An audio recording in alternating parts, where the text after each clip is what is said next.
ಏನಮ್ಮ ನಿಮ್ಮ ಅತ್ತಿನ ಅನಾಥಾಶ್ರಮ ಕಳ್ತೀಯಾ? ನಿಮ್ಮಂತವ್ರನ್ನ ತಿನ್ನು ಅನ್ನದಾಗ ಎಗ್ಗಣ ಮದ್ದಾಗ ಸಾಯ್ಸಾಕ್ಬಿಡ್ಬೇಕಿತ್ತು. ಎಂತ ಮಾತಾಯಿ ನಮ್ಮಮ್ಮ. ಅಮ್ಮ, ಇವರು ನಿನ್ನ ಅನಾಥಾಶ್ರಮ ಕಳಿಸ್ತಾರೆ ಅಂತ ಓದ್ತೀಯ? ಯಾಕ? ಅಲ್ಲಮ್ಮ, ಇವರಂತ ಪಾಪಿ ನನ್ನ ಮಕ್ಕಳು, ರಾಕ್ಷಸರು ಇವರು. ನಿನ್ನ ವಿಷಾಕ್ ಸಾಯ್ಸಾಕ್ಬಿಡ್ತಾರೆ. ಬೇಡ ನನ್ನ ತಾಯಿ, ಹೋಗು. ಅನಾಥಾಶ್ರಮದಾಗಾರ ನೆಮ್ಮದಿಯಾಗಿರ್ಬೋದು.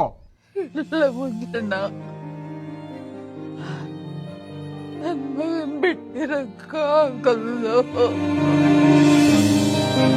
ಅಯ್ಯೋ ನಮ್ಮ ತಾಯಿ, ಅಲ್ಲಮ್ಮ, ನಿನ್ಕೊಂದು ತುತ್ತ ಅನ್ನಾಗಿ ಸಾಕಾಕ ಯೋಚನೆ ಮಾಡ್ತಾರೆ.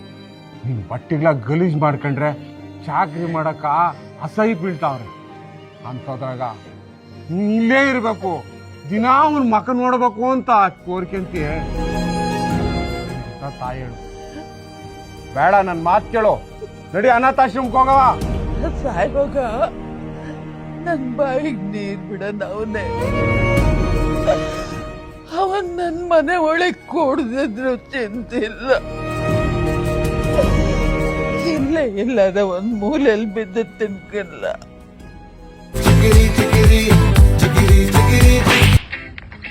ಯಾಕಮ್ಮ ಓದಿದ್ದು? ಹೇಳಮ್ಮ ನಿನ್ ಗೋಳೇನು? ಅಲ್ಲಮ್ಮನ್ ಹುಷಾರಿಲ್ಲ, ಬಾ ನೋಸೋಣ. ಐದನ್ಯ ಸಾಯಂಕಾಲ ಕರ್ಕೊಂಡೋದೆ ಆಯ್ತು. ಅಣ್ಣ, ಅಮ್ಮ ಎಲ್ಲಾರ್ಗೂ ಇರಲ್ಲ, ಇದ್ದಾಗನೆ ಚೆನ್ನಾಗ್ ನೋಡ್ಕೋಬೇಕು.